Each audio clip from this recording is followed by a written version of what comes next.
Shalom. Tuhan yang kita sembah adalah Tuhan yang baik. Firman Tuhan berkata, God is love, Allah adalah kasih. Dan karena itu kita bisa berkata bahwa God is so good. Ya, tidak hanya itu, tapi juga God is so good all the time.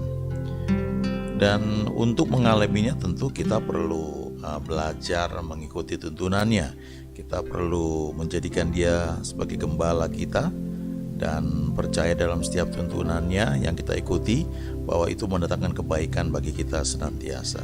Ya. Engkau gembala yang baik, Kau menuntun hidupku dan bawaku ke air tenang, menyegarkan jiwaku. Sekalipun ku berjalan dalam lembah kekelaman, tak akan gentar ku melangkah, sebab Engkau besertaku. Sekalipun ku berjalan dalam lembah kekelaman,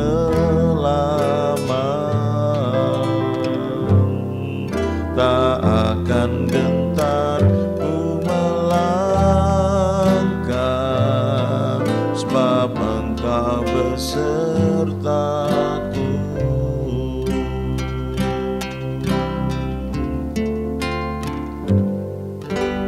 Engkau gembala yang baik, Kau menuntun hidupku dan bawaku ke air tenang, menyegarkan jiwaku. Sekalipun ku berjalan dalam lembah kekelaman,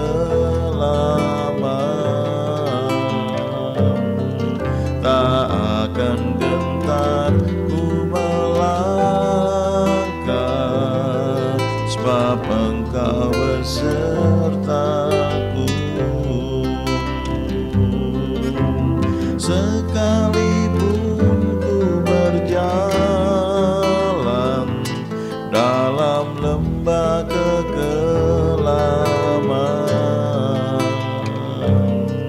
tak akan gentar ku melangkah, sebab Engkau besertaku. Sebab Engkau besertaku. Sebab Engkau besertaku.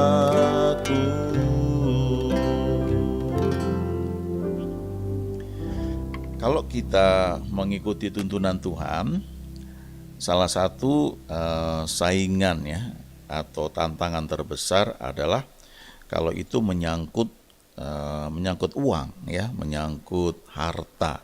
Itu sebabnya Tuhan berkata bahwa kamu tidak dapat mengabdi kepada Tuhan dan kepada Mamon. Mamon itu dewa uang. Ya, sedikit banyak itu ada pengaruhnya. Itu sebabnya di Mazmur 119 ayat 36 dikatakan, condongkanlah hatiku kepada peringatan-peringatanmu dan jangan kepada laba, ya. Laba atau keuntungan atau uang, ya.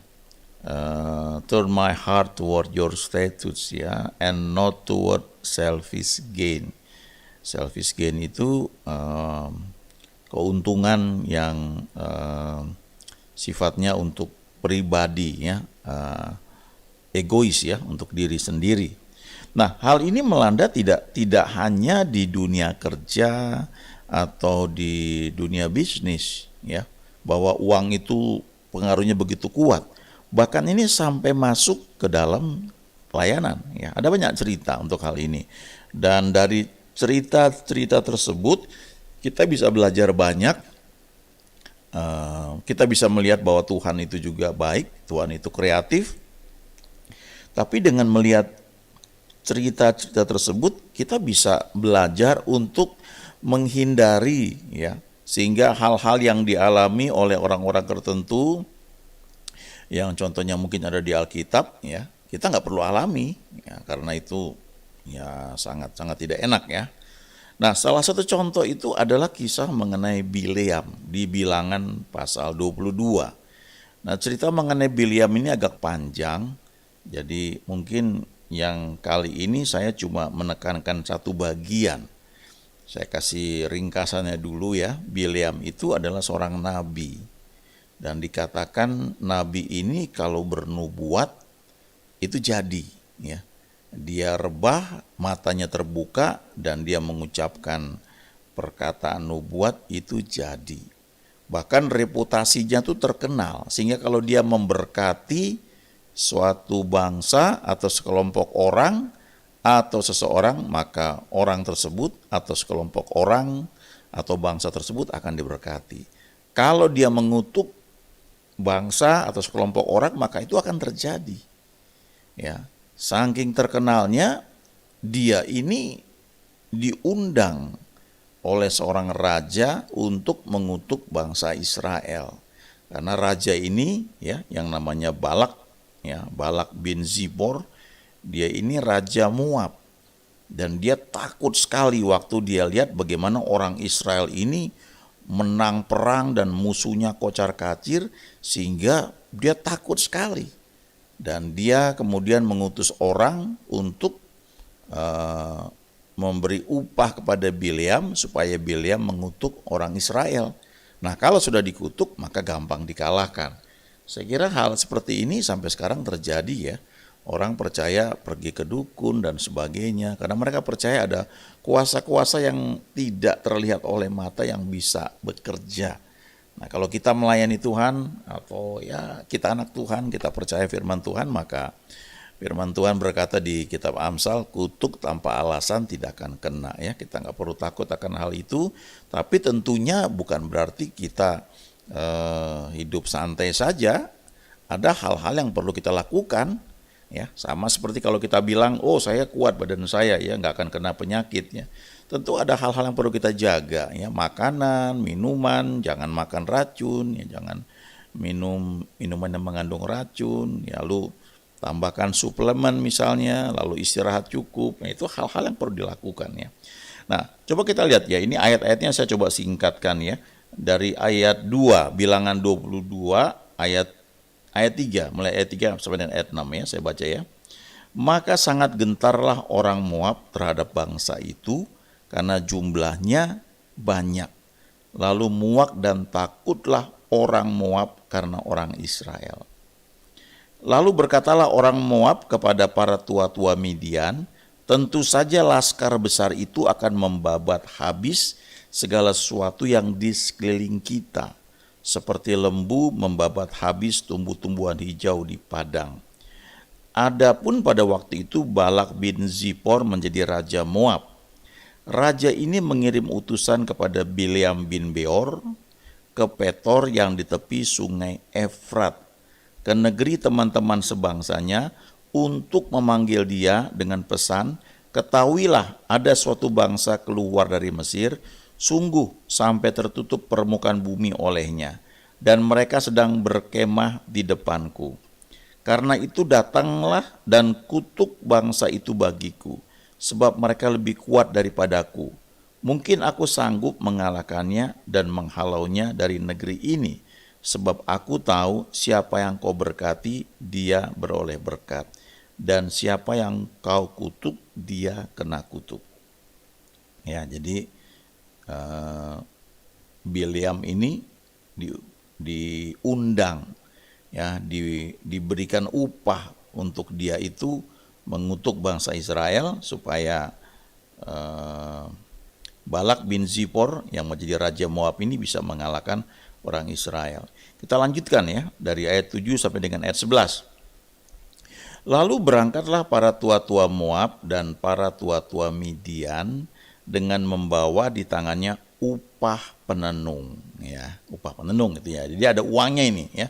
Setelah mereka sampai kepada Bileam, disampaikanlah kepadanya pesan Balak. Nah, kita lihat jawaban Bileam. Ini sangat-sangat rohani sekali dan ini memang sebenarnya jawaban yang bagus ya. Lalu berkatalah Bileam kepada mereka, "Bermalamlah di sini pada malam ini, maka aku akan memberi jawab kepadamu sesuai dengan apa yang akan difirmankan Tuhan kepadaku." Maka tinggallah pemuka-pemuka Moab itu pada Bileam ya. Kalau dibilang pemuka-pemuka ini seperti menteri ya, utusan dari Raja Moab. Ya, jadi ini orang penting, pemuka-pemuka, ya, levelnya mungkin ya seperti menteri gitu ya. Kemudian datanglah Allah kepada Bileam serta berfirman, "Siapakah orang-orang yang bersama-sama dengan engkau itu?" Dan berkatalah Bileam kepada Allah, "Balak bin Zipor, raja Moab, mengutus orang kepadaku dengan pesan, ketahuilah ada bangsa yang keluar dari Mesir dan permukaan bumi tertutup olehnya. Karena itu datanglah, serapahlah mereka bagiku, mungkin aku akan sanggup berperang melawan mereka dan menghalau mereka." Jadi ini hal yang bagus ya, ketika Bileam diundang, dia bilang tunggu dulu, saya doa dulu, saya tanya Tuhan dulu. Ya. Dulu waktu saya dengan teman-teman masih kuliah ya, kami suka tiru pemimpin rohani kami ya. Kalau kami ngundang mereka ya, "Bang, boleh bicara di tempat kami ya, di kampus kami." "Oh iya, kapan? Ya, topiknya apa?" gitu. "Oke, baik, saya doakan ya." Jadi mereka akan berdoa dulu. Habis itu nanti mereka akan memberi jawaban ya. Kalau sekarang kalau saya lihat ini ya, kecenderungan asal jadwal kosong oke aja gitu. Tapi kalau dulu saya melihat abang-abang rohani ini luar biasa ya. Ya doa dulu. Dan sekali saya pernah ngundang satu kakak rohani ya. Dan waktu saya kasih topiknya, oke, nanti saya doakan. Lalu waktu ketemu lagi, dia bilang, "Saya udah doa tapi rasanya topik itu nggak cocok buat saya ya. Mungkin kamu bisa undang orang lain ya." Dan akhirnya kami undang orang lain. Nah, kami terbiasa juga begitu ya. Jadi kalau orang undang, kami saya doain dulu ya. Gitu. Walaupun prakteknya kadang-kadang tuh ya udah dapat jawaban sih ya, oke lah, nggak masalah. Tapi biasanya kita bilang doa dulu ya. Ini sebenarnya contoh yang bagus ya. Nah, kita teruskan lebih lanjut di ayat 12 sampai dengan 15 ya. Lalu berfirmanlah Allah kepada Bileam, "Janganlah engkau pergi bersama-sama dengan mereka. Janganlah engkau mengutuk bangsa itu sebab mereka telah diberkati." Jadi ketika Bileam berdoa, bertanya sama Tuhan, udah jelas jawabannya. Jangan pergi. Ya. Jangan engkau mengutuk bangsa itu sebab mereka sudah diberkati. Ada seorang hamba Tuhan pernah bilang begini, kalau kita mencari kehendak Tuhan, kita harus punya sikap hati mau nurut. Ya, jangan tawar lagi. Ya, kalau dia udah bilang, ya udah lakukan. Itu jawabannya gitu. Tapi kalau kita lihat lebih lanjut ini ya, ini sikap Bileam. "Bangunlah Bileam pada waktu pagi, lalu berkata kepada pemuka-pemuka Balak, pulanglah ke negerimu, sebab Tuhan tidak mengizinkan aku pergi bersama-sama dengan kamu." Lalu berangkatlah pemuka-pemuka Moab itu, dan setelah mereka sampai kepada Balak, berkatalah mereka, "Bileam menolak datang bersama-sama dengan kami." Tetapi Balak mengutus pula pemuka-pemuka lebih banyak dan lebih terhormat dari yang pertama. Nah, jadi si Balak bin Zipor, raja Moab ini nggak menyerah. Ya, Bileam udah bilang, "Tuhan tidak mengizinkan aku pergi bersama-sama dengan kamu." Ya, Tuhan sudah berfirman kepada Bileam, "Jangan pergi, jangan mengutuk bangsa itu, sebab mereka telah diberkati." Tapi Balak bin Zipor mengutus sekarang lebih banyak lagi menteri yang dia utus, bahkan yang lebih terhormat. Ya, mungkin ya ada menteri yang lebih senior atau Apakah Perdana Menterinya, pokoknya orang yang lebih terhormat dari yang pertama ya. Kita teruskan baca lagi ya, Bilangan 22 ayat 16 sampai dengan 20. Setelah mereka sampai kepada Bileam, berkatalah mereka kepadanya, beginilah kata Balak bin Zipor ya, dibilang, janganlah biarkan dirimu terhalang-halang untuk datang kepadaku, sebab aku akan memberi upahmu sangat banyak, dan apapun yang kau minta daripadaku, aku akan mengabulkannya. Datanglah dan serapahlah bangsa itu bagiku. Tetapi Bileam menjawab kepada pegawai-pegawai Balak, sekalipun Balak memberikan kepadaku emas dan perak seistana penuh, aku tidak akan sanggup berbuat sesuatu yang kecil atau yang besar yang melanggar titah Tuhan Allahku. Ini jawaban yang bagus sekali ya, luar biasa. Jadi Bileam menegaskan bahwa aku nggak bisa berbuat sesuatu kalau Tuhan nggak suruh. Cuma dia lanjutkan lagi di ayat ke-19.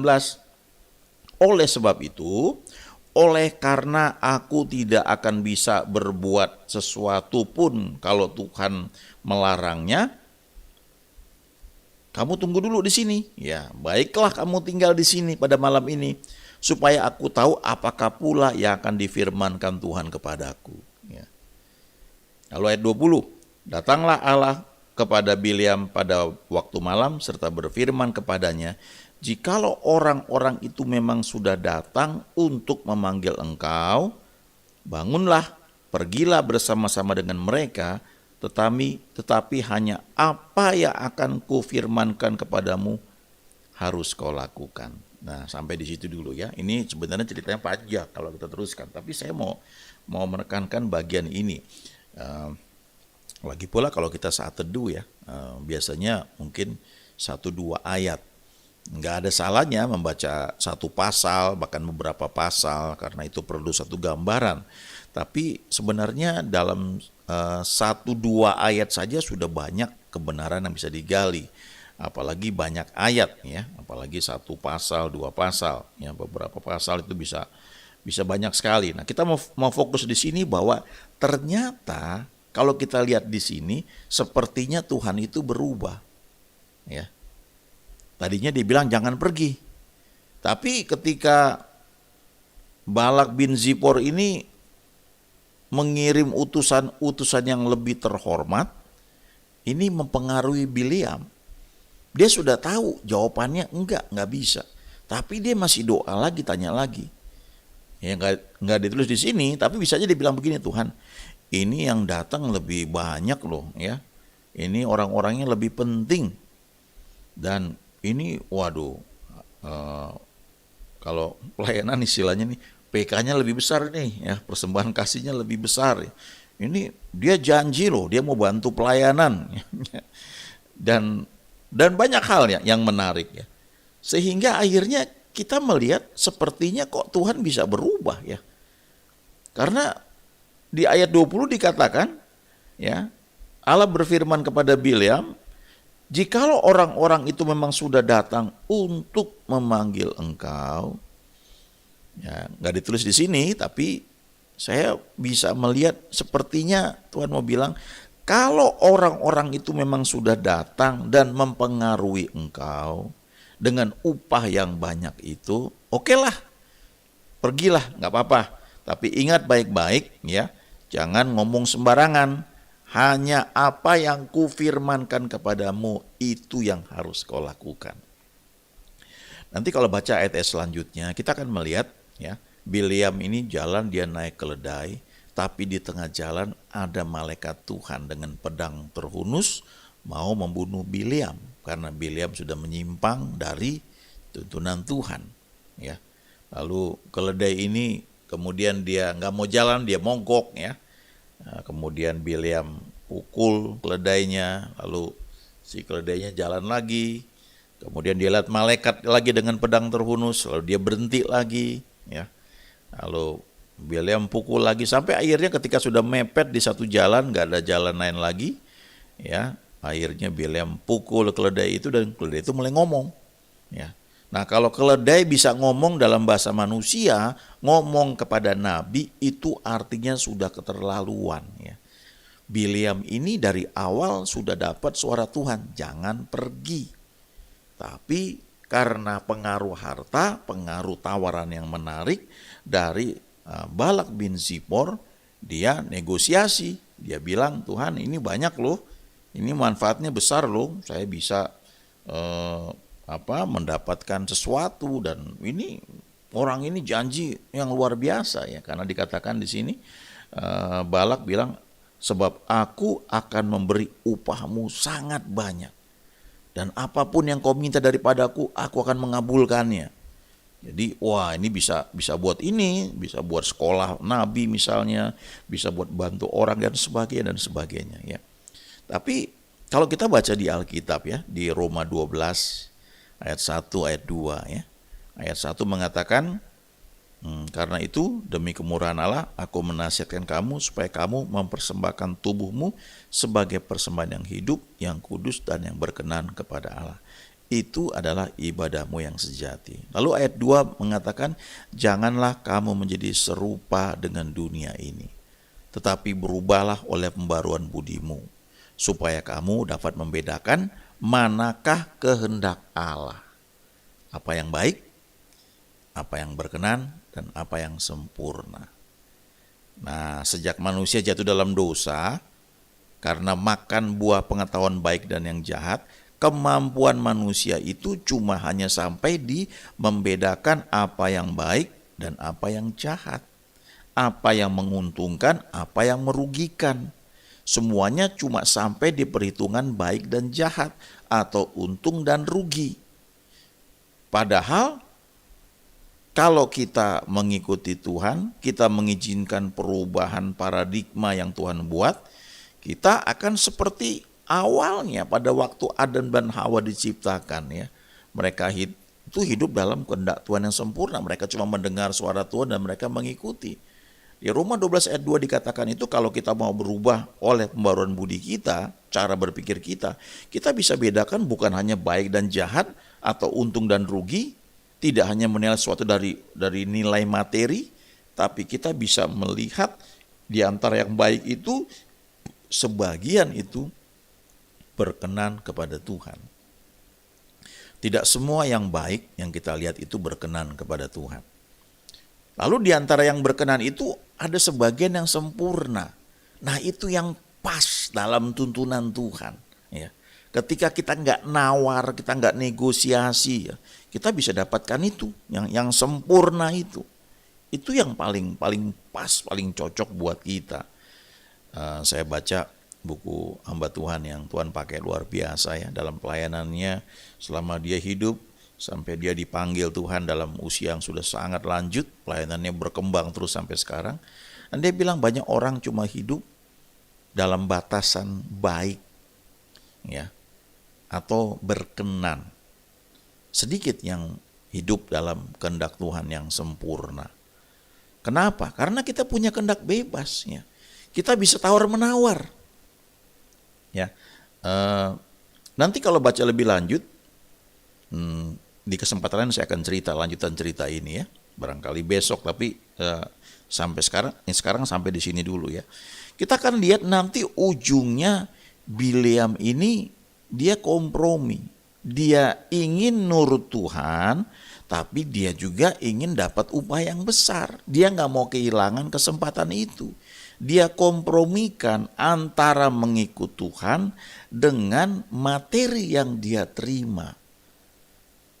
Kalau kita lihat nanti akhir hidupnya, kelihatannya dia tidak melanggar firman Tuhan. Karena memang dia nggak kutuk orang Israel. Tapi dia dapat upah dari Balak bin Zipor.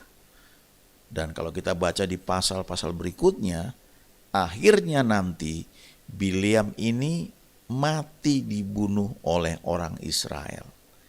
Padahal orang Israel ini dia juga doakan, dia berkati. Dan dia akhirnya dibunuh oleh orang Israel. Tragis sekali ya. Nggak kelihatan di pasal-pasal ini kalau kita baca ya. Tapi kalau kita baca lebih lanjut, nanti kita akan melihat akhir hidup Bileam itu seperti apa. Nah, Bapak Ibu ya, teman-teman, kalau kita baca di Alkitab, ada hal-hal yang menarik ketika Tuhan memberi perintah. Mungkin pernah baca di Injil Lukas Lukas pasal 5 ya. Ketika Simon Petrus ya, waktu itu namanya masih Simon, sudah semalaman kerja keras cari ikan nggak dapat, lalu tiba-tiba Yesus datang di tepi pantai, pinjam perahunya, dia naik perahu itu, kemudian dia pakai perahu itu sebagai mimbar untuk dia khotbah ngajar banyak orang. Setelah itu dia bilang sama Simon, sekarang bertolak ke tempat yang dalam, tebarkan jalamu. Nah, itu ada perintah. Ketika Simon terima perintah itu, logikanya bekerja. Sudah kerja sepanjang malam, nggak ada hasilnya. Masa bisa ada hasilnya? Tapi karena dia mau taat, dia lakukan juga walaupun setengah hati. Sebenarnya Tuhan memerintahkan tebarkan jala-jalamu di tempat yang dalam, tapi dia tebarkan cuma satu jala. Itu sebabnya ketika menangkap ikan, jalannya mulai koyak. Jadi waktu Tuhan memberikan perintah kepada kita, kadang-kadang logika kita ini bekerja, kita berusaha menawar. Kalau Simon itu dalam pikirannya udah kerja keras panjang malam gak ada hasilnya. Jadi logikanya itu seperti berusaha menawar. Nah kalau Bileam kasusnya adalah Tuhan kemarin persembahannya sedikit. Yang ini yang datang ini orang penting, ini orang hebat ini. Ya kalau saya nurut ini kan pengaruhnya besar sekali dan juga upahnya banyak. Jadi logika itu mempengaruhi dia dan akhirnya dia berjalan dalam izin Tuhan. Ya, mungkin cuma dalam hal yang baik atau berkenan, bukan yang sempurna. Yang sempurna itu dari awal sudah dikatakan jangan pergi. Ya, itu bukan tempat untuk kamu ikuti. Ya. Di kesempatan lain kalau kita baca di Yohanes pasal 21, itu murid-murid juga mencari ikan dan gak ada hasilnya. Lalu Yesus dari pantai berkata, tebarkan jalamu di sebelah kanan perahu. Nah, mereka nurut. Disuruh tebarkan satu jala. Mereka tuai, mereka nangkap ikan dengan satu jala itu begitu banyak. Tapi dikatakan sekalipun sebanyak itu, jala itu tidak koyak. Kenapa nggak koyak? Karena melakukan seperti yang Tuhan perintahkan. Kalau di Lukas 5 Tuhan bilang tebarkan jala-jala. Tapi Simon cuma menebarkan satu jala, makanya jalannya mulai koyak. Itu ditulis jelas, jala itu mulai koyak. Tapi di Yohanes 21 ditulis jelas, sekalipun sebanyak itu, jala itu tidak koyak. Dan ketika dihitung jumlahnya 153 ekor. Ya, jadi sangat penting kita belajar mengenali suara tuntunan Tuhan dan melakukannya tepat seperti yang Dia minta.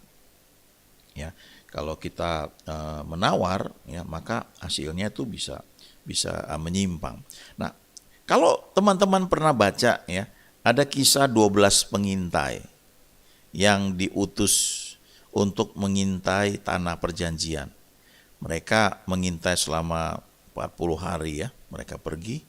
Kemudian ketika mereka kembali, 10 orang mengatakan berita yang negatif, hanya 2 orang yang mengatakan hal yang positif, yaitu Yosua dan Kaleb. Dan akibatnya orang Israel lebih percaya pada 10 orang yang berkata negatif, dan mereka akhirnya nggak mau masuk tanah perjanjian, dan mereka berontak. Akhirnya 40 tahun mereka muter-muter di padang gurun sampai semuanya mati. Nah pertanyaannya, kalau kita baca di kitab Kejadian, Keluaran, Imamat, Bilangan ya, kalau nggak salah Bilangan, itu dikatakan bahwa Tuhan mengutus, memberitahu Musa, pilih 12 orang, 1 orang dari tiap suku. Tapi kalau kita baca di kitab Ulangan, itu konteksnya orang Israel yang memberi usul kepada Musa. Lalu Musa pikir oke, itu baik. Jadi sebenarnya usul untuk mengintai negeri itu 12 orang itu idenya bukan dari Tuhan ternyata. dari orang Israel. Tapi kalau saudara baca di kitab Yosua, ketika Yosua mengutus 2 orang untuk mengintai negeri itu, mereka ketemu Rahab, ya, pelacur yang melindungi mereka. Itu kalau kita baca, ya, Yosua dengan diam-diam mengutus mereka. Dan itu Tuhan yang menyuruh. Ya, dalam hidup kita ini kita perlu belajar, saudara, ya. Kadang-kadang apa yang kita kira dari Tuhan itu sangat mungkin dipengaruhi oleh jiwa kita yang belum diperbarui. Ya. Kadang-kadang kita menawar, ya, sekian tahun yang lalu saya ingat, ya, ketika Tuhan taruh di hati saya, doa semalam di puncak, ya, untuk suatu acara. Lalu ada teman yang bilang, kenapa sih di puncak? Jauh-jauh amat, di Kelapa Gading aja gitu. Itu logis sekali. Tapi seorang teman berkata, kalau Tuhan suruh di puncak, ya kita taatlah. Dan puji Tuhan, ya, kami taat. Walaupun nggak mudah, ya, itu macet ke puncak, ngantuk dan sebagainya. Tapi hasil doa semalaman hari itu sangat luar biasa. Ayo belajar untuk mendengar suara Tuhan. Belajar taat. Kalau teman-teman, Bapak, Ibu, ya, digerakkan Tuhan, ayo sekarang bangun pagi. Setiap hari sediakan setengah jam untuk menyembah Tuhan. Lakukan aja, ya. Itu pasti bisa. Penghalangnya cuma mungkin malas, tidur terlalu malam, ya. Makanya malam jangan tidur terlalu larut, ya. Kalau serius mau bangun pagi untuk doa, harus prepare dari malam. Jangan nonton televisi terlalu lama, nanti pikirannya tersita ke sana. Ya, coba belajar setia. Nanti kita akan melihat, ya, kesetiaan yang kita lakukan, ya, karena Tuhan mendorong kita untuk melakukan sesuatu, itu selalu ada upahnya. Dan kita akan melihat bahwa memang Dia Tuhan yang baik. God is so good, ya. Karena Alkitab berkata God is love, Allah adalah kasih. Dan karena Dia nggak berubah, Dia selalu merancangkan hal-hal yang baik buat kita. Kita bisa berkata God is good all the time. Amin.